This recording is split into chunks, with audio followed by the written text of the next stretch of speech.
दोस्तों हम लोग बार्बर शॉप के लिए एक वेबसाइट क्रिएट कर रहे थे। मैंने आपको फर्स्ट वीडियो के अंदर इसका डेमो दिखा दिया था। बहुत डिटेल में हमने इसके डेमो को डिस्कस किया था, राइट। आज की वीडियो के अंदर हम लोग प्रैक्टिकल देखने वाले हैं, कैसे आप इस वेबसाइट को क्रिएट करोगे जिसके अंदर काफ़ी सारे एनिमेशन फीचर्स हैं हमारे पास।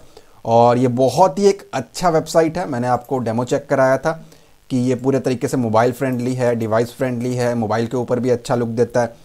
तो आप डेमो की वीडियो चेक कर सकते हो, डिस्क्रिप्शन से लिंक लेकर के पूरी की पूरी प्लेलिस्ट के अंदर आप पहुंच जाओगे और आप चेक कर लेना वहां से डिटेल में आप इस पूरे के पूरे सीरीज के दौरान क्या सीखने वाले हो। आज की वीडियो के अंदर डायरेक्टली हम लोग बात करते हैं प्रैक्टिकल की। आप डिस्क्रिप्शन में चेक करना, ये आपको प्लेलिस्ट का लिंक मिलेगा, यहाँ पे सारे के सारे वीडियोस ऐड कर दिए जाएंगे। वीडियो को स्टार्ट करने से पहले अगर आप हमारे चैनल पे न्यू हैं तो सब्सक्राइब करें, बेल आइकन को क्लिक करके ऑल नोटिफिकेशन को ऑन करें ताकि आपको लेटेस्ट वीडियोस की नोटिफिकेशन मिलती रहे।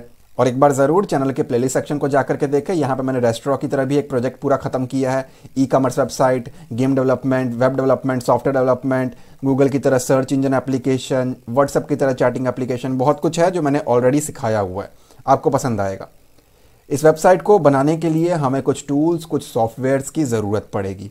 सबसे पहला जो आपको काम करना है वो ये है, आप गूगल पे जाकर के लिखोगे डाउनलोड नोटपैड++।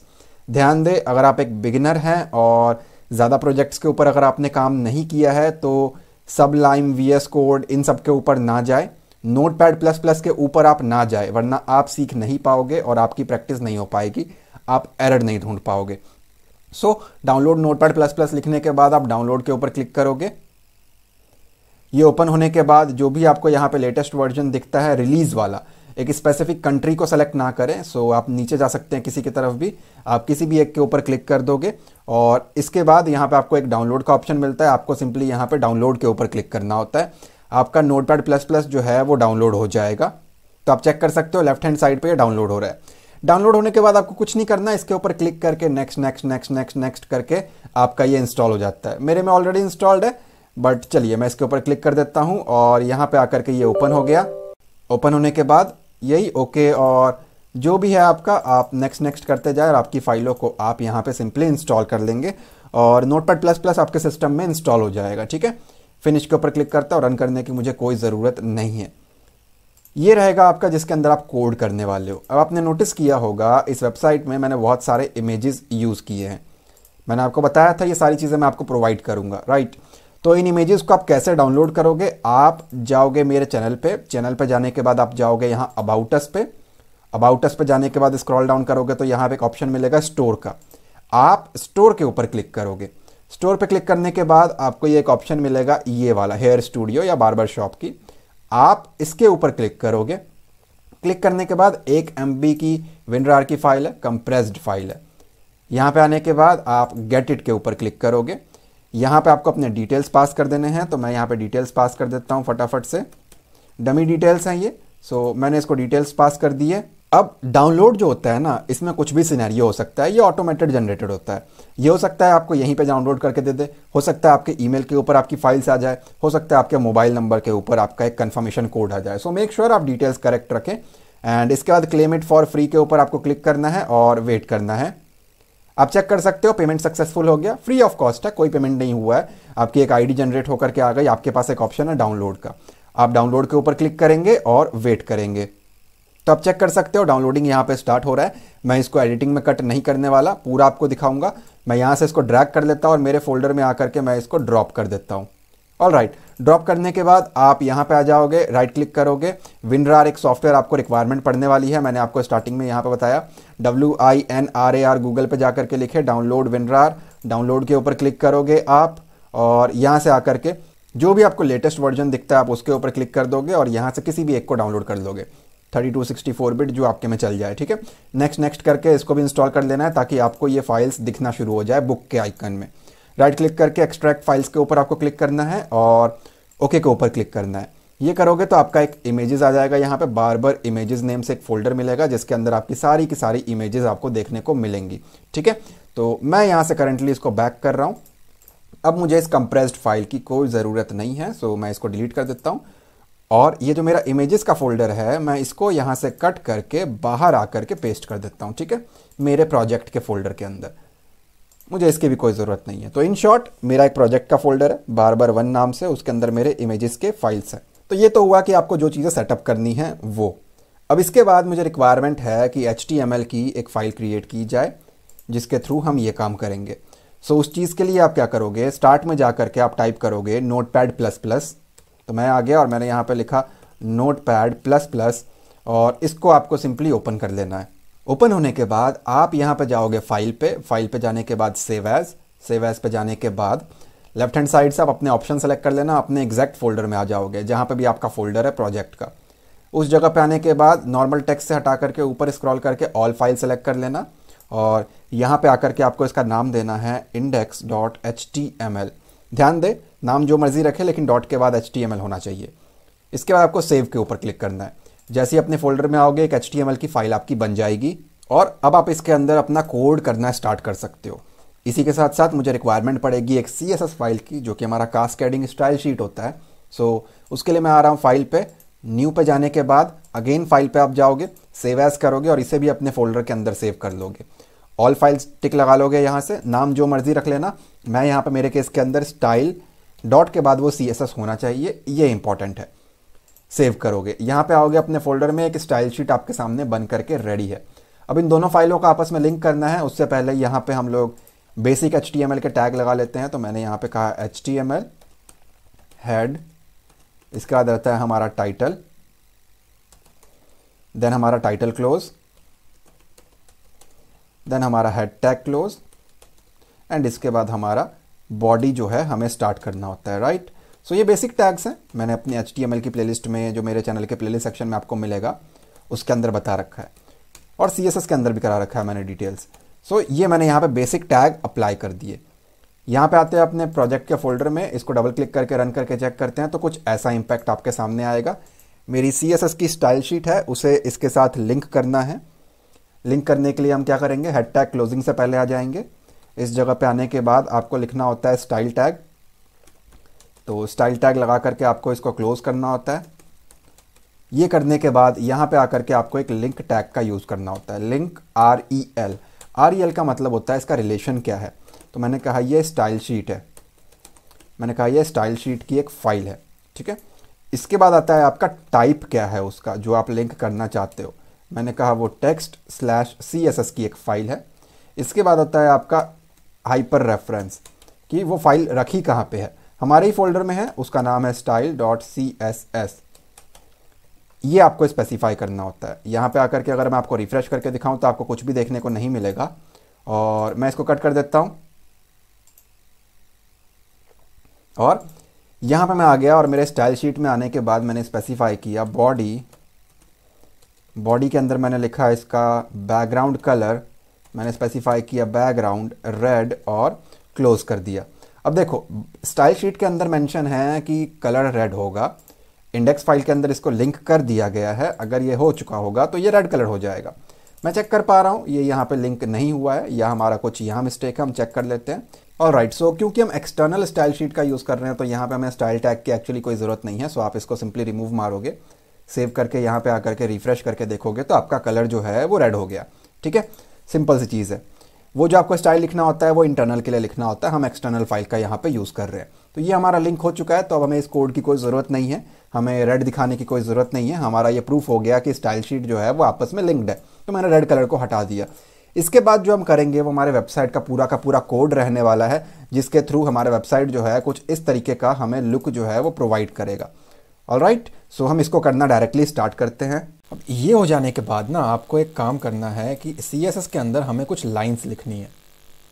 क्या होता है कि बाय डिफ़ॉल्ट HTML जो होता है और CSS जो होते हैं ना, ये अपने साथ कुछ मार्जिन और पैडिंग लेकर के आते हैं हर एक टैग के अंदर। हमें उसकी रिक्वायरमेंट नहीं है। तो स्टार का मतलब होता है सारे के सारे HTML के टैग, और मैंने यहाँ पे स्पेसिफाई कर दिया जो उनका बाय डिफ़ॉल्ट मार्जिन रहेगा वो 0 रहेगा, और जो पैडिंग लेकर के आएंगे वो भी 0 रहेगा, ठीक है। तो मैंने ये स्पेसिफाई कर दिया। ध्यान दें, पूरे सीरीज़ के दौरान, प्रोजेक्ट के दौरान आपको कहीं भी डाउट लगता है और आपको लगता है कि डिटेल में समझना चाहिए आपको उस चीज़ को, सो आप चले जाना चैनल के प्लेलिस्ट सेक्शन के अंदर, और प्लेलिस्ट में जाने के बाद यहाँ पे आपको एक प्लेलिस्ट मिल जाएगा CSS का। बहुत डिटेल में मैंने सिखा रखा है उसके अंदर, तो आप CSS की प्लेलिस्ट को फॉलो अप कर सकते हो, आपको डिटेल में CSS जो है वो सीखने को मिलेगा। सो वहाँ से आप सीख सकते हो। तो फिलहाल के लिए आपको बस यही काम करना है कि मार्जिन और पैडिंग दोनों को आप 0 सेट करोगे। अब यहाँ से आप आ जाओगे बॉडी के अंदर, और जो हमने अपनी वेबसाइट पर नोटिस किया है, ये हमारा बैनर का एक एरिया है यहाँ तक। इसके बाद यहाँ से एक एरिया शुरू हुआ और यहाँ ख़त्म हो गया। बेसिकली ये हमारे अलग अलग सेक्शंस बने हुए हैं, डिविजन्स बने हुए हैं, जिसके ऊपर हमारे जो वेबसाइट है ये आ करके लाई करता है और स्क्रॉल हो करके रुकता है। यहाँ से लेकर के यहाँ तक का एक एरिया है। तो ये हमें अलग अलग सेक्शंस जो हैं वो क्रिएट करना है। इस चीज़ के लिए आप आ जाओगे अपने HTML के अंदर। बॉडी के अंदर आने के बाद यहाँ पे आपको HTML5 के अंदर जो लेटेस्ट HTML का वर्जन है, आपको एक सेक्शन टैग मिल जाता है। कुछ नहीं है, आप डिव के साथ भी इसको कर सकते हो। सेक्शन का मतलब होगा कि ये एक हिस्सा है, एक एरिया है। जैसे डिव होता है ना, वो एक डिवीजन बनाता है, ऐसा ही सेक्शन आपका काम करता है। तो आप यहाँ पे लिख दोगे सेक्शन टैग, और ये जो है ये मेरा पहला सेक्शन है मेरी वेबसाइट का, ये वाला। इसके अंदर मेरा बैनर रहने वाला है। तो आप इसकी CSS तो करनी है, इसको स्टाइलिंग भी करनी है, तो इसकी ID दे देता हूँ मैं उस चीज़ के लिए, बैनर। आप इस बैनर की जगह जो मर्जी रख लेना, फ़र्क नहीं पड़ता। अब यहाँ पे मुझे लगाना है बैनर। ध्यान दे, मैं नॉर्मल IMG SRC करके यहाँ पे इमेज नहीं लगाऊंगा। मुझे इमेज को पीछे लगाना है बैकग्राउंड पे, ताकि उसके ऊपर मैं कुछ लिख भी सकूं। तो इस चीज़ के लिए मैं यहाँ पे CSS का यूज़ करूँगा। इस ID को यहाँ से हम कॉपी कर लेते हैं, और क्योंकि हमने वहाँ पे ID लिखा हुआ है तो यहाँ हमें उसको हैश के साथ लिखना होता है कुछ इस तरीके से, और इसके अंदर हम उसकी स्टाइलिंग करेंगे। मुझे एक्चुअली इस बैनर के बैकग्राउंड में एक इमेज लगानी है, तो उस चीज़ के लिए मैं CSS का यूज़ करूँगा। बैकग्राउंड URL की फ़ोटो हमारी जो है वो किस जगह पे है। अगर आप नोटिस करोगे तो जो फोल्डर है वो इमेजेस नेम से है, और इमेजेस के अंदर यहाँ पे एक बैनर नाम की फ़ोटोग्राफ है जिसका नाम बैनर है, और टाइप इसकी JPG फाइल है। तो कुछ इस वाले इमेज को मुझे यहाँ पे इंसर्ट करना है। तो मैंने कहा इसको इमेजेस का फोल्डर है, स्लैश फोटो का नाम क्या है, बैनर, डॉट उसकी टाइप क्या है, JPG फाइल। ये मैंने इसको स्पेसिफाई किया। कोलन लगाओगे आप, सेमी कोलन लगाओगे बाहर आकर के, इस जगह पे आकर के सेव एंड रिफ्रेश करोगे तो करंटली आपको ये देखने को नहीं मिलेगा। वापस आते हैं अपने कोड पे। यहाँ पे हमें कुछ सेटिंग्स भी करना होता है कि एक्चुअली ये जो बैकग्राउंड में फ़ोटो लगा हुआ है ये दिखेगा किस तरीके से। तो इस चीज़ के लिए आपको लिखना होता है बैकग्राउंड साइज़। तो मैंने इसको स्पेसिफाई किया बैकग्राउंड साइज़। ये मैंने इसको कहा कि वो कवर रहने वाला है, और बैकग्राउंड की जो पोजीशन है हमें वो भी स्पेसिफाई करनी है। तो मैंने कहा बैकग्राउंड का जो पोजीशन है वो सेंटर में रहेगा। इसके बाद आपको देना होता है हाइट। हमें सही तरीके से सेंटर अलाइन करने के लिए 100 VH करना होता है, वर्टिकल हॉरिजॉन्टली। इसको आप सेव कर लोगे, और अपने इस पेज पे आकर के आपको रिफ्रेश करके चेक करना है, तो अब जा करके आपका इमेज आ जाएगा। ठीक है, ये इमेज जो है ये बैकग्राउंड पे है, मैं इसको ड्रैग नहीं कर पा रहा। अगर माउस होल्ड करके रखूँ और इस इमेज को इस तरीके से खींचने का सोचूं तो ये ड्रैगेबल नहीं है, क्योंकि ये एक फ़ोटो सामने नहीं है, ये बैकग्राउंड में एक इमेज इंसर्ट की गई है। अब आप नोटिस करोगे ये जो है इसमें मैंने एक कलर अप्लाई कर रखा है। अगर आपको भी ऐसा एक टोन चाहिए तो एक्चुअली ये ग्रेडियंट है, लीनियर ग्रेडियंट प्रॉपर्टी है, तो इस जगह पे भी हमें वही अप्लाई करना है। तो उस चीज़ के लिए मैं आ जाऊँगा अपने CSS के अंदर, और इसी जगह पे जो बैकग्राउंड में मेरी इमेज लगी हुई है यहाँ पे मैं कहूँगा linear minus gradient. Linear gradient आपको यहाँ पे अप्लाई करना है, और इस जगह पे आपको कॉमा लगा करके कलर कोड प्रोवाइड करना है। मैंने कहा RGBA, red green blue, and आपका दूसरा जो होता है वो ओपेसिटी के लिए रहता है। और दूसरा जो है बेसिकली मैं यहाँ पे अब कलर कोड्स को स्पेसिफाई करने लगा हूँ कि कलर कोड हम क्या यूज़ करने वाले हैं। ठीक है, तो वो मैं यहाँ पे स्पेसिफाई करने लगा हूँ। तो मैंने यहाँ पे लगाया ब्रैकेट्स, RGBA के अंदर मैंने कहा ब्लैक कलर, तो उसके लिए आपका जो कोड होता है 000, और लास्ट का जो आपका रहता है वो होती है ओपेसिटी। तो मैंने कहा 0.5 की इसकी ओपेसिटी रहेगी। सेव करके यहाँ पे आकर के रिफ्रेश करते हैं तो करंटली आपको देखने को नहीं मिलेगा। और इसके बाद मैं यहाँ पे बाहर आकर के दूसरा कलर कोड इसको स्पेसिफाई करता हूँ, क्योंकि ग्रेडियंट है, ग्रेडियंट में कम से कम 2 कलर चाहिए ताकि शेड चेंज हो। तो यहाँ पे आकर के मैंने इसको स्पेसिफाई किया #009688। अब हम इसको सेव कर देते हैं और यहाँ पे आकर के रिफ्रेश करते हैं, तो आप नोटिस करोगे 2 कलर शेड आपको देखने को मिलेंगे। इस जगह पे ब्लैक है और इस जगह पे आपका ग्रीन टोन है। ओपेसिटी कम कर रखी है इसलिए आपको ब्लैक हल्का सा देखने को फील होगा, डार्क सा एरिया। सो ये वाला जो एरिया है मेरा क्रिएट हो चुका है, राइट। तो हमारे इस इमेज के ऊपर ग्रेडियंट कलर ओवरले आ चुका है। इसके बाद आप आ जाओगे अपनी HTML फाइल के अंदर और मुझे एक्चुअली आप अगर नोटिस करो तो ये लोगो जो है वो भी तो इंसर्ट करना ही है इस जगह पे।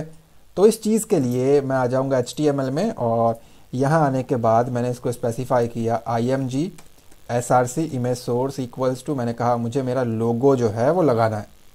मेरे फोल्डर में आकर के मैं यहाँ पे चेक कर लेता हूँ, इमेजेस के फोल्डर में जो हमारा लोगो है वो इस नाम से है logo.png फाइल है।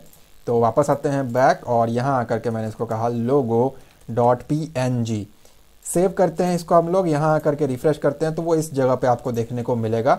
और कुछ फॉल्ट है इसके अंदर, तो ये इमेजेस के फोल्डर के अंदर है, तो मैं इसको कहता हूँ images/logo.png। अब यहाँ पे सेव एंड रिफ्रेश, तो आपका लोगो यहाँ पे आ चुका है जो कि एक्चुअली हमें इस जगह पे चाहिए है। तो वापस आते हैं इसके ऊपर, इसको हम CSS के ज़रिए सही करेंगे। तो यहाँ पे आकर के क्लास स्पेसिफाई कर देते हैं। आप ID के साथ भी काम कर सकते हो, फ़र्क नहीं पड़ता। तो क्लास के अंदर आप कुछ भी लिख सकते हो, मैंने लिख दिया लोगो। इसको मैं यूज़ करूँगा CSS के थ्रू ताकि मैं इसको अच्छे से अलाइन कर सकूँ। तो इसको मैं यहाँ से कॉपी कर लेता हूँ और CSS में आने के बाद इस जगह पे आकर के मैं इसको, क्योंकि मैंने पीछे क्लास लिखा हुआ है, आप यहाँ पे नोटिस करोगे क्लास है, तो क्लास के लिए आपको यहाँ पे डॉट लगाना होता है और ID के लिए आपको हैश लगाना होता है। मैं स्पेसिफाई करता हूँ कि इसका मुझे CSS बनाना है और इसकी स्टाइलिंग करनी है, ठीक है। तो पहले तो मैं कुछ एंटर प्रेस करके सेपरेट कर लेता हूँ और इस जगह पे आते हैं हम लोग और इसका कोड करना स्टार्ट करते हैं। अब यहाँ पे जो भी मैं हाइट और विड्थ ले रहा हूँ वो एक्चुअली मेरे लैपटॉप स्क्रीन के अकॉर्डिंग है। ध्यान देना, मेरे लैपटॉप में कोई भी ग्राफिक कार्ड नहीं है, सो मेरे स्क्रीन की रेजोल्यूशन है 1366 विड्थ 768 हाइट। अगर आपके में ग्राफिक कार्ड लगा हुआ है, HD स्क्रीन है, तो आपका 1920 1080 होगा। तो पिक्सल वैल्यू आपको कम ज़्यादा करने की ज़रूरत पड़ सकती है।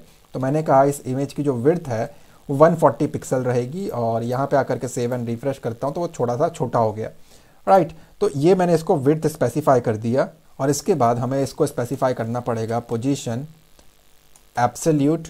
और अगर मैं आपको अभी तक इसको सेव करके यहाँ पे आकर के रिफ्रेश कराऊँ तो कोई फ़र्क आपको देखने को नहीं मिलेगा।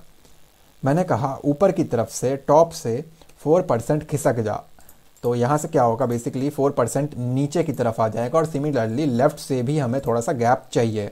तो वापस आते हैं अपने कोड में और इसको हम लोग कर देंगे लेफ़्ट से 10% सेव और इस जगह पे आकर के हम इसको रिफ्रेश करके चेक करें तो ये मैच कर रहा है, ठीक है। तो लोगो मेरा सही से लग चुका है जहाँ पे मेरी रिक्वायरमेंट थी। अब आप नोटिस करोगे ये जो मेरा बैनर लगा हुआ है इसके ऊपर कुछ चीज़ें लिखी हुई है, हेयर स्टूडियो, और नीचे आपका एक टैग लाइन, जो भी आपको सही लगता है आप वो कर सकते हो। सो इसके लिए आप आ जाओगे अपनी HTML फाइल के अंदर, लोगो के जस्ट बाद एक डिव स्टार्ट कर लोगे, डिवीजन। डिव के ऊपर भी मेरे CSS के अंदर सेपरेट वीडियोज़ हैं, डेडिकेटेड वीडियोज़ हैं, आप चेक कर सकते हो, और HTML के प्लेलिस्ट के अंदर भी है। सो इसको भी स्टाइल करना पड़ेगा, तो इसकी भी एक क्लास स्पेसिफाई कर देते हैं। लेटेस्ट से बैनर के ऊपर लिखा हुआ टेक्स्ट है तो बैनर टेक्स्ट मैंने इसका नाम दे दिया और इसके अंदर आकर के मैंने इसको पास कर दिया एक H1 टैग, एक हेडिंग टैग। तो मैंने यहाँ पे पास किया H1 और H1 को हमें यहाँ पे क्लोज करना है। इसके अंदर मैंने कहा हेयर स्टूडियो, मैंने यहाँ पे कहा हेयर स्टूडियो और सेव करते हैं। यहाँ पे आकर के रिफ्रेश करके देखते हैं तो हेयर स्टूडियो आपको इस जगह पे देखने को मिलेगा। वापस आते हैं अपने कोड के अंदर और यहाँ पे मुझे एक टेक्स्ट की रिक्वायरमेंट है, तो उसके लिए आप पैराग्राफ टैग लगाते हो, P टैग, और इसे आपको यहाँ पे क्लोज कर देना है। इसके अंदर आपका कुछ भी मैसेज हो सकता है। मैं लिखता हूँ स्टाइलिंग योर हेयर, चलिए हम पहला लेटर इसका कैपिटल रखते हैं, styling your here is styling your life. Okay, इसको आप जो मर्जी रखें, स्पेलिंग से फ़र्क नहीं पड़ता है। आप यहाँ पे आ जाओगे और रिफ़्रेश करके देखोगे तो वो लाइन भी आपको इस जगह पे देखने को मिलेगा, ठीक है। सो पीछे चला गया, हम उसको सेंटर में लेकर के आएंगे कुछ इस तरीके से और फिर उसको डिस्कस करते हैं। अब इसकी CSS को हमें बनाना है। सो ये क्या लगा हुआ है हमारे पास, बैनर टेक्स्ट के अंदर है, इसे कॉपी करोगे, ये क्लास है तो इधर आ जाओगे, क्लास है तो डॉट लगेगा, बैनर टेक्स्ट नाम के अंदर है सारा कुछ। इस जगह पे आकर के इसकी CSS को हम स्पेसिफाई करते हैं और सबसे पहला काम जो हम करते हैं वो करते हैं इसकी टेक्स्ट अलाइनमेंट को ज़रा हम सेंटर कर देते हैं, सेव, और यहाँ पे आकर के रिफ्रेश, तो आप नोटिस करोगे वो सेंटर में आ चुका है।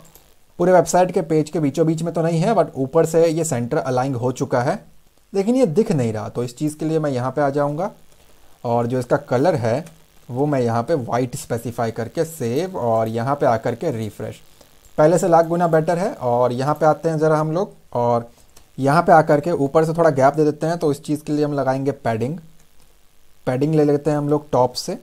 आप वैल्यूज़ को कम ज़्यादा करके देख लेना, मैंने कहा 180 पिक्सल्स और सेव, इस जगह पे आकर के रिफ्रेश, तो 180 पिक्सल्स नीचे की तरफ शिफ्ट हो चुका है। अब आप नोटिस करोगे इसके अंदर मेरे पास एक H1 है हेडिंग टैग और एक पैराग्राफ टैग है। ये थोड़ा सा अलग डिज़ाइन है और ऑब्वियसली इसका डिज़ाइन थोड़ा सा अलग है, फॉन्ट साइज़ भी थोड़ा सा अलग है। सो इसके लिए सेपरेटली करने की ज़रूरत है। कैसे बनेगी इसकी CSS? डिव लगी हुई है, उसका क्लास है बैनर टेक्स्ट। बैनर टेक्स्ट के अंदर क्या है? एक H1 है। तो इस चीज़ के लिए हम क्या करेंगे, बैनर टेक्स्ट है हमारे पास और उस बैनर टेक्स्ट के अंदर क्या है हमारे पास? H1 है। इसकी स्टाइलिंग अब हमें करनी है। तो यहाँ पे आकर के मैंने कहा इसको फॉन्ट साइज़ मैंने इसको कर दिया 130 पिक्सल्स और सेव करते हैं। इस जगह पे आकर के रिफ्रेश करके चेक करते हैं तो कुछ ऐसा आपको देखने को मिलेगा। सिमिलरली मुझे इस पैराग्राफ के लाइन को भी सही करना है और इसके भी फॉन्ट साइज़ को बढ़ाना है। तो उस चीज़ के लिए इसी को एज इट इज़ कॉपी कर लो आप और यहाँ पे आकर के पेस्ट, इस H1 की जगह पे कर दोगे P टैग, जो कि हमने इस जगह पे पैराग्राफ टैग के अंदर रखा हुआ है इसको। सो उसके लिए भी आप यहाँ पे आ जाओगे और फॉन्ट साइज़ को आप चेंज कर दोगे और इसको हम लोग कर देते हैं 20 पिक्सल। सेव करते हैं और यहाँ पे आकर के रिफ्रेश करते हैं तो कुछ ऐसा आपको देखने को मिलेगा।